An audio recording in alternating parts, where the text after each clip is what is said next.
It's the plan of God. So what's this whole losing saltiness? You don't cease to be salty. It's that you allow things to attach to you that remove your saltiness in this world. You know, salt does a couple things. It does a lot of things, but a couple things that I think Jesus is getting at here. One is that it preserves. You put it on meat, it keeps it from rotting. One of the things Christians do is they hold back sin. The Holy Spirit does that in us. The way we know that is because in end times the Holy Spirit is going to be removed and all restraint will be removed. And so one of the things that salt does in this world is preserving. We hold back sin. You know, there's examples of that. The people who, and this is kind of a dumb thing, but it happens where, you know, the people at your work, they guard what they say when you're around. And I'm not saying that that's exactly how it should be, but it holds back some sin right there. You know, that we encourage people to do the right thing. Guy comes into work, he says, "Hey, man, I'm thinking about hooking up with the secretary." We said, "You know what? I don't think you should do that, man. You got a wife, you got kids. You shouldn't do that." You know, we hold back, we preserve sin. But another thing it does is it creates thirst. You know the old saying? I don't know. I'm from West Virginia. This is an old saying in West Virginia.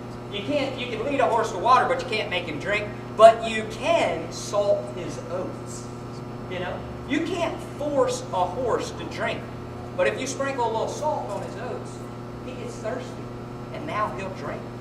And one of the things Christians do is they create thirst for the living water in the people around them. You know, here's the thing: you didn't get saved because all the Christians around you were just like you. You know, you got saved because they had something different. And it made you thirsty, and you thought, man, what is it they got? What is this? What? I want this. It created thirst. But here's the thing. When salt is tainted by sin, it no longer holds back sin, nor does it create thirst. It doesn't create thirst. There's, you know, in theology terms, we talk about sins of omission and sins of commission. Sins where we don't do what we should do. We don't speak up when we know we should. Our buddy says, "Hey man, tonight I'm going to get so hammered." And we say, "Oh, that's nice." You know? He says, "What do you think?" "Oh, I think you're a grown man. You can make your own decision." You know what? Those are an opportunity to say something. I'm not saying you bust a word out, smack him in the head. But if he asks your opinion, you need to share truth. Sins of commission. When we willingly sin, it removes our saltiness. You know, there's an example in my town. There's a guy who, I really like him. He's a Sunday school teacher. He's known as a Christian everywhere, at his business, everything else. One day we're standing on the beach. I don't know how we got on this topic. I cannot remember. It was a little bizarre. He starts telling me how he thinks that God made women beautiful, and we should be looking at it and enjoying it. It's like looking at a painting. You should be enjoying it. I said, well, you know, and God speaks pretty clear about controlling our mind. Well, I'm not saying lust. Oh, so you look at all these women in bikinis and stare at them and you don't lust. Well, then you need to go see your doctor. Because the problem ain't your head. You know, there's something wrong here. I'm like, who are you kidding, bro? Come on. No, I think we should really take it in. Take it in. You know? You know what's interesting? That was about 9 months ago. Last month, his wife divorced him.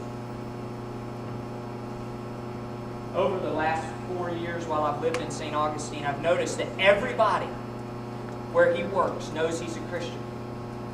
And none of them want Jesus. They're not thirsty at all. You know? And he's just like them.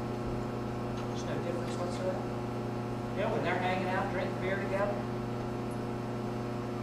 they're joking about the same things. When they tell a dirty joke, he may laugh. He may not tell it himself, but he definitely ain't going to stop them.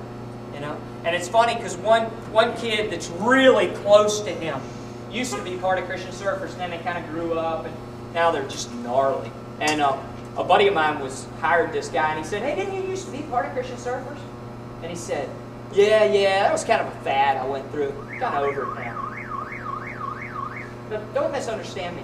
I'm not saying that you're not following Jesus if all the people around you aren't just knocking your door down to embrace Jesus. That's not what I'm saying. What I'm saying is when you compromise, it removes the saltiness. And the people around you aren't going to look at you and say, wow, man, you smoke dope, you get drunk, you cheat on your wife. Wow, I want to be a Christian. You know? They're not. Because you've got what they've got. They're looking for more. And so are you. And you ain't finding it in sin. You know? Salt loses its saltiness when we allow sin to attach itself in our life. You know, one of the big struggles, in Romans 12, 1 and 2, it talks about how we are to